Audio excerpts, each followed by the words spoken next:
Okay guys, here we are back with you. I'm in the F-15C as you can see, and we're going to be doing another tutorial. Today we're going to look over our formation flying, and we're going to go over that. We'll do a quick review over the wedge formation, then we'll take a look at the spread formation, and then last but not least I'll show you guys combat crews, which are going to be three primary formations we're going to work with for you while you're in the 90th Training Squadron, and these are to be the three formations that we're going to use in the 122nd. So first things first, let's take a quick look at some binds I want you guys to get, especially if you're brand new to the F-15. Let's go escape. Let's go adjust controls, and then search, brake, B-R-A-K-E. Alright guys, these are the two binds I want you to get down. It's going to be your air brake. I said two binds, it's a single bind. So you hit the button once and the air brake will come on, hit it again, the air brake will come off. Now we don't want you to get dependent on the air brake. However, it is a tool for you to use, just like anything else and everything else on the aircraft. So let me show you what it is. So here's the air brake, and that'll help slow you down when you're closing up. So a lot of guys, when they first get into the aircraft, they have an issue with overshooting. So right now I'm in burner, I'm out of burner, but as you can see, I'm closing up fairly quickly. Now we're going to close up and we want to be in the wedge formation, and I'm noticing how rapidly I'm closing in on this guy. So what I can do is, you want to adjust the throttle obviously. However, if I'm in a bit of a rush, I just plugged in the burner, back out of burner. But if I'm in a rush, what I can do now is put on the air brake, as you can see, and just pull a couple S turns, and that'll help reduce my speed. And then I just hit the air brake again, and as you can see, it's back down. Let's catch up with our flight lead. So as we get closer to our lead, the general rule of thumb is when you're close enough to where you, in your experience, are able to have a belief that you're within 20 seconds of being set, you can just call set or saddle, which as a wingman, it now allows my flight lead to focus purely on the mission as opposed to now worrying about getting the formation in order. So for about this point, I'd call saddle or set.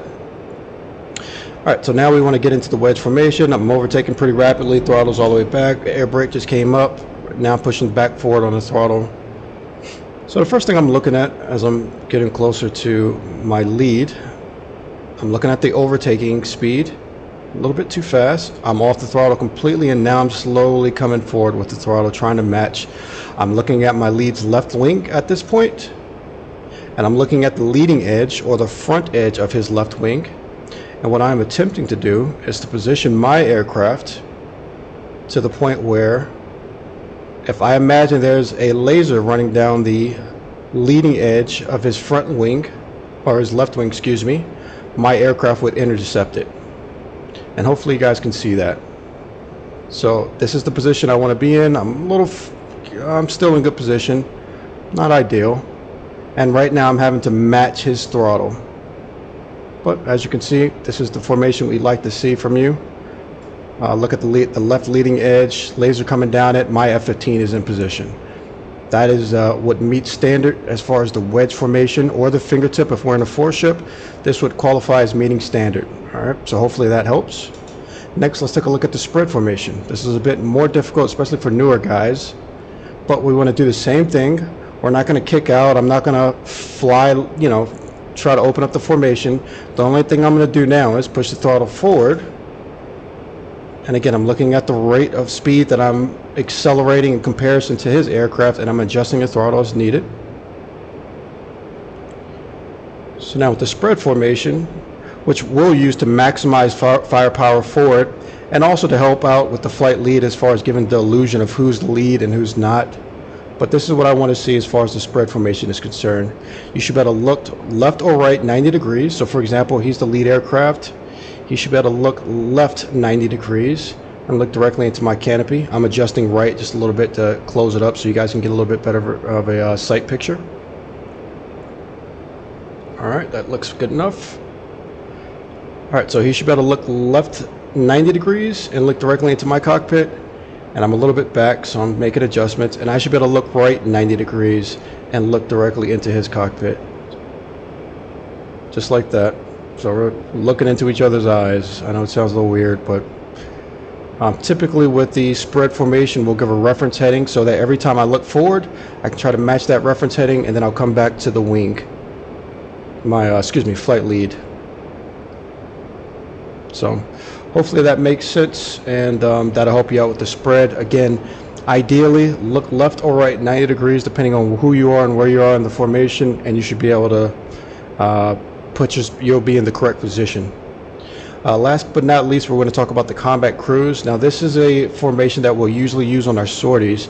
This allows you the flexibility as being as far forward as this as I am now in a spread formation, but I also have the flexibility to maneuver to get around back in a spread formation, or wedge formation, kind of like I am now. I can go to either side. We always want to go down. We always want to avoid our lead's jet wash, but I can come to the other side if I feel like it's needed. As a wingman, the flexibility is with you to determine where you want to be as far as positioning is concerned. And just like on the left side of the lead, you can come as far as forward. All right, let's put that air brake out. Back in. But I can come as far forward as we would if we were in the spread formation in order to correctly be in position.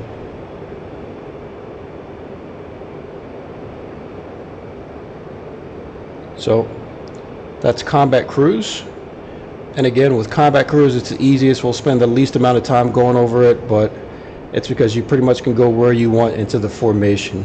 And I normally will do this with a 2-ship, and if, for example, we're a 3-ship or something of the sort, what I'll do is I'll have just the number 3 guy just go trail, a mile or 2 behind us. So hopefully this video helps. Kind of showcasing where we'd like to be for each of the 3 formations. Obviously 2 formations really, and the third a little bit less so, but again, hopefully this helps. And just by looking at this will help you as far as understanding positioning of where you need to be in order to pass an evaluation to a satisfactory level. All right, so appreciate you watching, and I'll see you for the next one.